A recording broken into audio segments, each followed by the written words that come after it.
tumawid na nakapula. My God.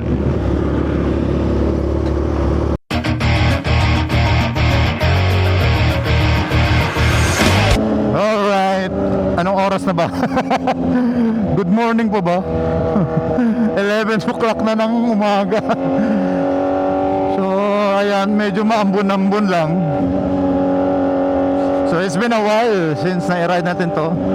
So, kaya tayo nag-ride today is i-content natin ang ating topic. Dito muna tayo, medyo, bawal dito, bawal dito. Dito tayo banda para safe. Dito tayo para maganda ang maganda ang ating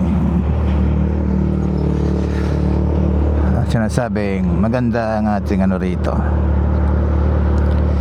So ilipat natin yung ating helmet cam dito para magbigay tayo ng ibang anggulo ng video. So ngayon iba-vlog natin is about ano bang tawag nito, yung 6 months ownership na itong ating motor na si Z1. So this is Kawasaki C1000 2025 model. So na-acquire natin to noong June. Kaya natin ngayon binablog is kung ano nga ba ang ang mga advantage and disadvantages, tapos likes and dislikes about this motorcycle. So unang-una ay punta muna tayo sa mga magagandang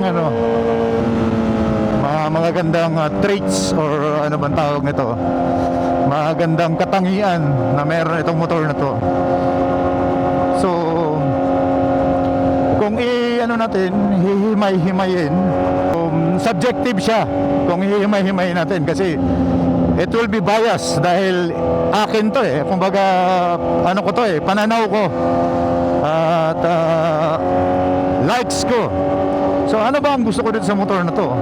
Una-una yung looks niya na yung parang hindi nakakasawang tingnan para sa akin Tapos pangalawa is yung ang tawag nito, yung kanyang hindi kasi ako teke nasabi ko na rin to sa mga former vlogs ko dati na hindi kasi ako teke talaga So I choose na ganito yung ng motor, yung kanyang technology, kasi ayaw ko ng maraming pinipindot-pindot.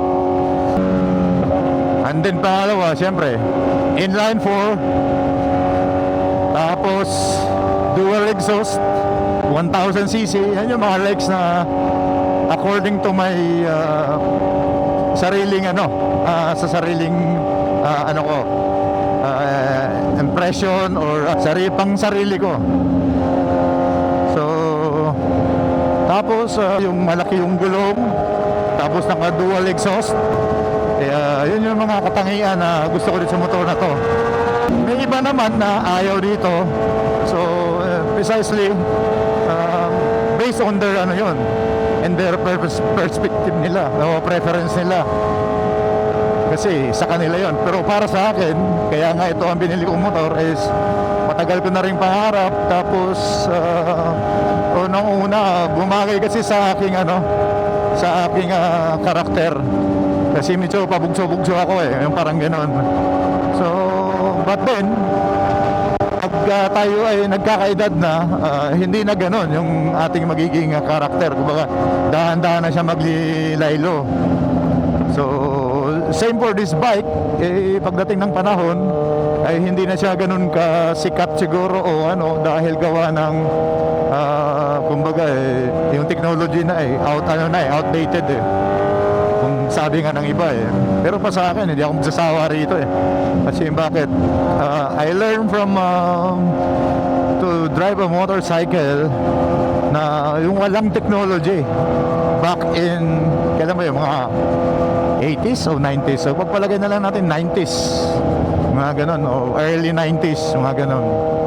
So yun, yung mga natututunan kong motor noon, eh wala talagang ano yun, walang ang tawag nito, walang technology, walang ang gear indicator yun eh. May kulay green lang. Ibig sabihin pag kulay green, naka-neutral. Yung ganun lang yung ano niya, ganyan lang yung mga technology dati. So yun yung aking pananaw bilang ownership sa motor na to. So until now, 6 months old na siya sa akin. 6 months old na siya mahigit. Ano pa rin ako eh, kumbaga kinakapa ko pa rin siya until now, kasi nga gawa ng hindi naman tayo ano perfectong ano. Tapos so, dito na tayo nag-exit sa Malbar. Tapos magbabayan-bayan tayo. Tapos later ililipat natin yung yung camera dito sa ating helmet. Tatabilan tayo rito para maibalik natin sa ating nilipat natin uli sa ating helmet yung camera. So kanina nakaharap siya. So ano pa ba ang mga mga maaari nating masabi na kumbaga para sa akin ay ay okay sa akin tong GZ1. Wag. Marami tao rito.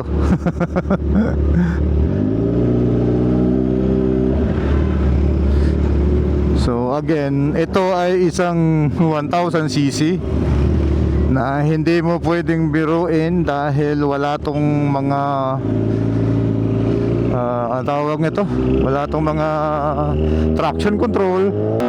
Kaya kung ikaw ay first time, pwede namang wala namang no doubt naman doon eh. Basta ang masasabi ko lang ay hindi mo siya pwedeng biruin at hindi mo pwedeng biglain. Kaya kung mag 1000cc ka, kailangan mo siyang pag-aralan.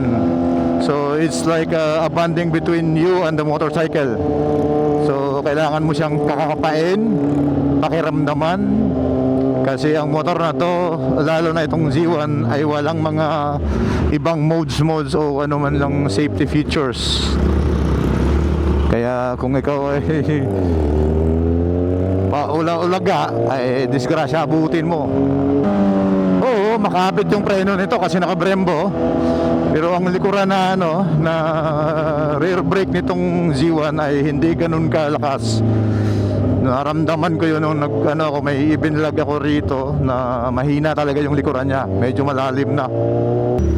Hindi natin hinayaan yung bata na bumomba kasi baka makaano tayo sa ibang tao dahil napakalakas ng motor.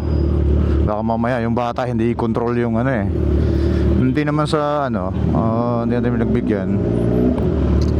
Kaya lang kasi kumbaga maraming tao sa kapaligiran. Hindi tayo pwedeng maging sunod-sunuran sa kanila. Pasok muna tayo dito sa Walter Mart. Buti pa dito sa Walter Mart, walang bayad ng parking. So again, bago natin natapusin ang ating video vlog for today, which is ang ating topic yung 6 months of ownership nitong ating Z1000. At siyempre, lahat yan ay puro mga mga subjective kasi yung aking kumbaga ang aking pananaw dahil according to me ito.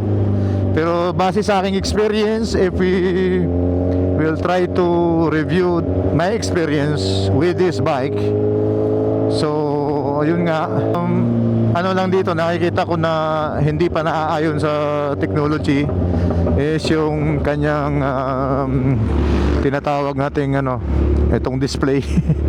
yung iba kasi naka TFT display na, ito ba kasi digital siya kaya nga ang tawag ko nga rito calculator pa rin. So dito na naman tayo magpapagasolina sa lumakas yung ambon. Naku po, si Kuya Jaire. Tayo muna natin kasi Ambon. Ako, patay. Wag lumakas. Malapit na eh. 95 po. Full tank. Dahil lang ha. Ayan ako lang yung gasolinahan. Taratata. Umumbon pa. Kalaban ng mga nagmumotor. Ang umulan. 500 nga lang. Okay na yan. 500 lang. Okay na. Tama lang yan. Usod natin dito kasi may mga gasolina pa. Hi, shout out kay Jairi. Jairi ng Uni Oil, San Miguel. Sako pala ng San Miguel to. Sako pala ng San Miguel. Kala ko dati San Bartolome. Doon pala daw yung San Bartolome, yung papasok. Meron pa ba yung laro? Sige po. Thank you. Baka mabugahan kayo ng ano dyan, maingay. At dito na natin tapusin ang ating video for today, which is yung ating own perspective sa 6 months of ownership ng ating motor. Ito si Raker na nagsasabing Babush, Eklabush.